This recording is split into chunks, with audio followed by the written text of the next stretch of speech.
Now, classic insertion sort. Now we are ready because we studied the insertion. A lot of detail. So now we are ready for the classic insertion sort.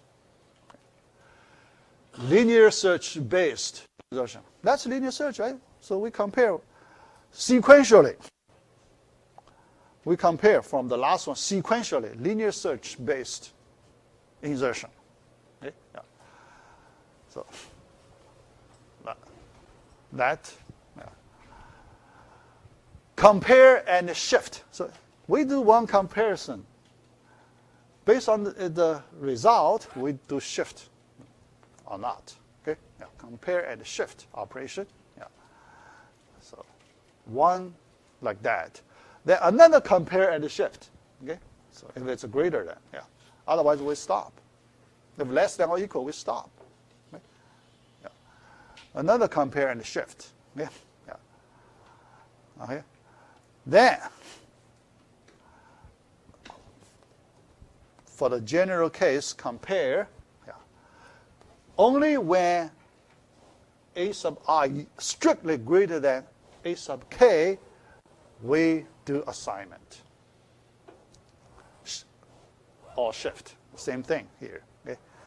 Less than or equal, we put the pending element, right? This is a pending element in place. In place. Yeah. No. Another assignment in place. Yeah. That's the classic insertion operation. But after, think about why we, if you do this, you can see we can easily get the whole array sorted. Yeah. Eventually, we get array sorted. Okay? Yeah. So that's the insertion sort. Okay? Yeah. Efficiency. Estimate the efficiency. Best case, worst case, and average case. What is the best case? The minimum number of comparisons. Sorting the whole array. Every time you get the best you can get. Every step, every insertion step, you get the best you can get. Okay? Yeah. Oh, yeah, that's bad. And then worst case. Yeah. The best case and the worst case. Okay? Worst case, every time, okay? So think about the current element is the smallest. You need to go all the way to the end, right? The smallest, yeah, that's the worst case.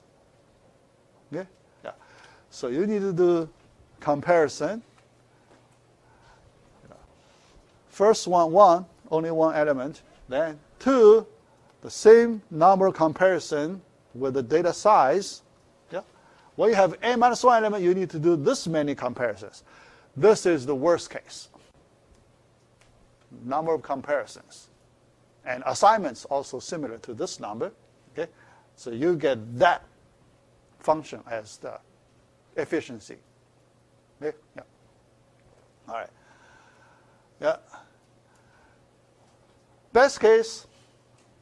What's the best case? Every time, you need to compare with one element, right? Every time, one. So 1, 1, 1, 1, 1. Right?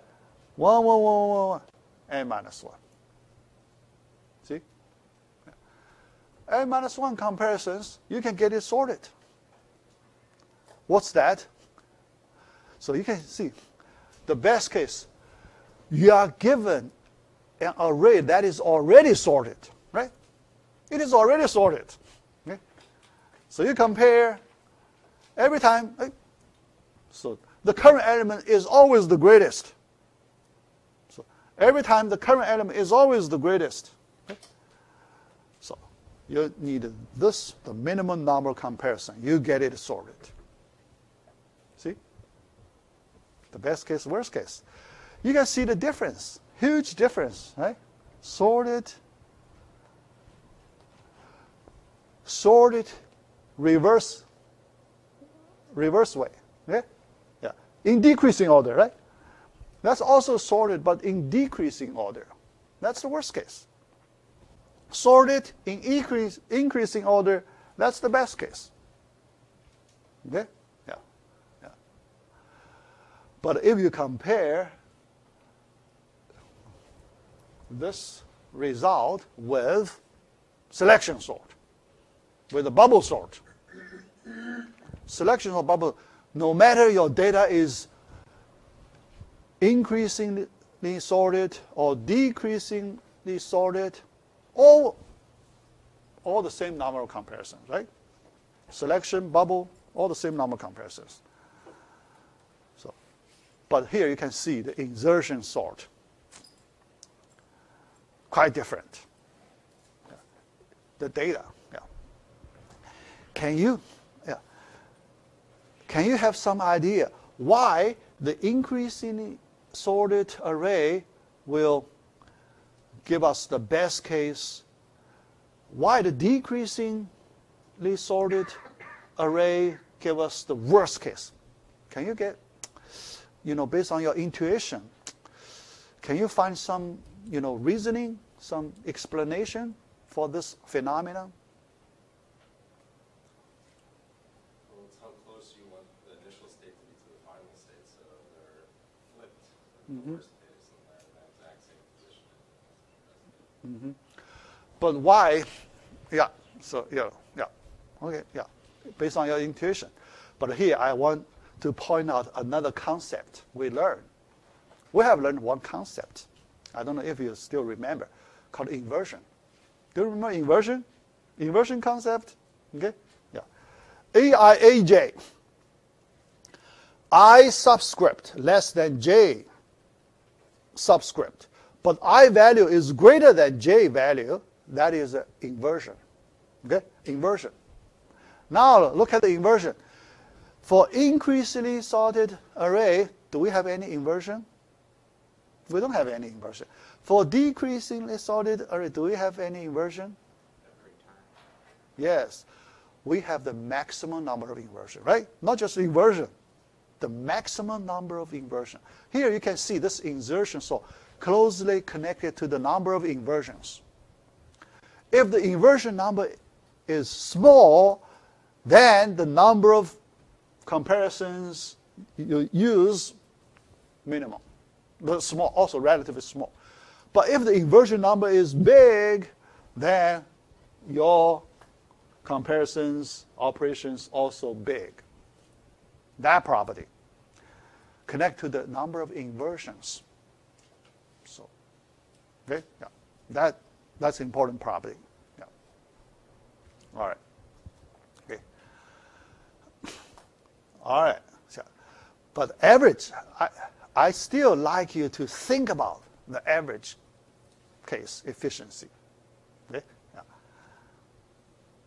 Do some calculation. Yeah. Yeah. First, you need to solve that each individual insertion step. Then you need to consider all the insertion operations. Okay. Can you get that formula? Okay. Yeah.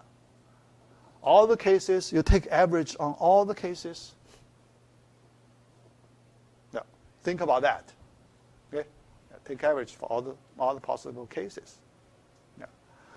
Still big theta of n squared, but the constant will be different. The constant you used here will be different. Constant, 1/2 of this.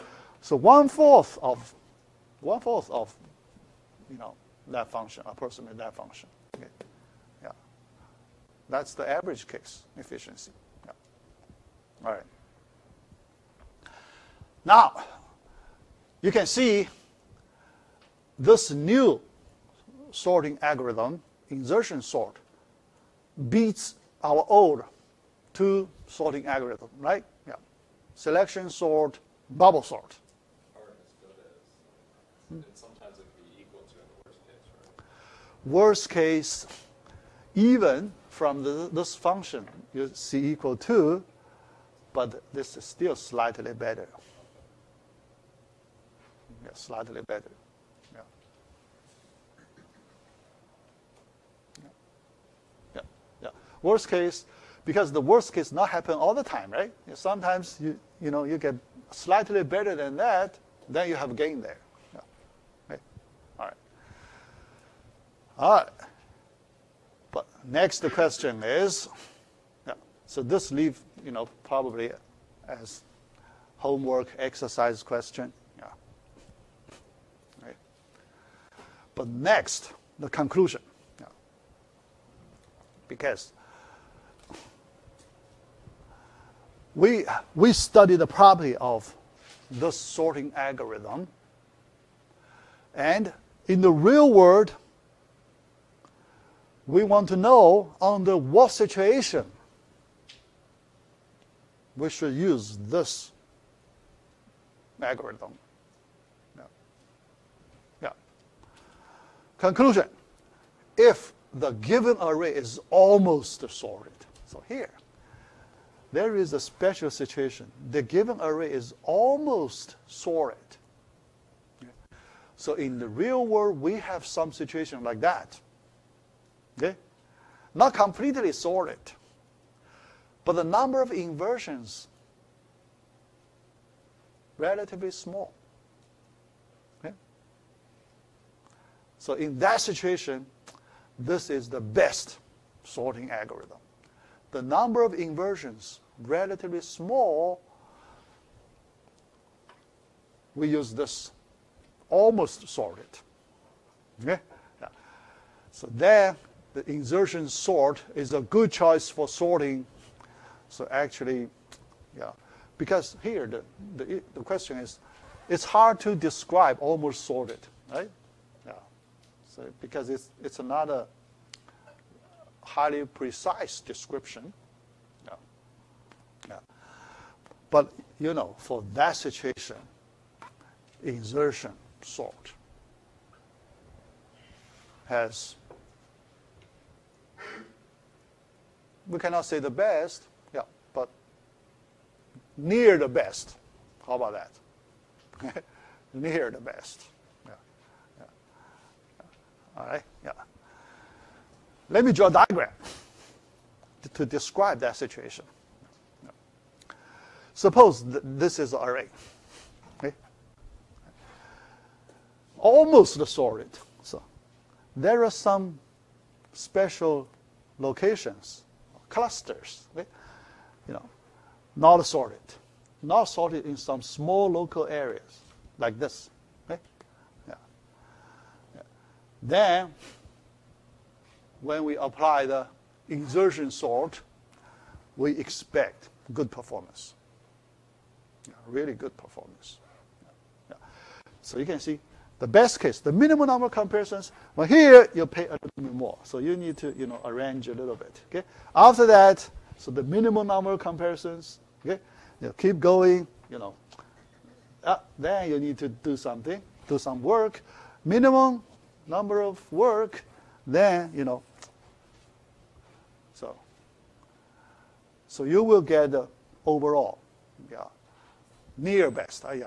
Because we cannot say absolutely the best, right? It's hard to say absolutely the best. Yeah, yeah, near the best.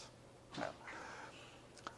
And then later you will see, we will learn some other sorting algorithms. All those algorithms for this special situation will not do better than this. Will not do better than that. Okay? Other algorithms. So that's why it has some real value. It has some value in real world applications. Although special situation, but it has its value. Some of the algorithms actually in the real world we never use. No value in the real world applications. Selection sort, bubble sort, we never use them. Too bad. Okay? Yeah. So that's why, after we learn each sorting algorithm, we also need to learn what real-world situation we should use this sorting algorithm. This insertion sort has some good use case for it. Yeah. Okay? Yeah. Although it's not very general. Yeah. But some people, argue, in the libraries, so the cards, shift, almost sorted, try to arrange, some special operation. Yeah, in our textbook, we have some questions like that. Yeah, some questions, something almost sorted, Yeah, that's the situation for this one. Okay. All right, so that's it. So that's what I want to, cover for this one. So then we will have test on Wednesday.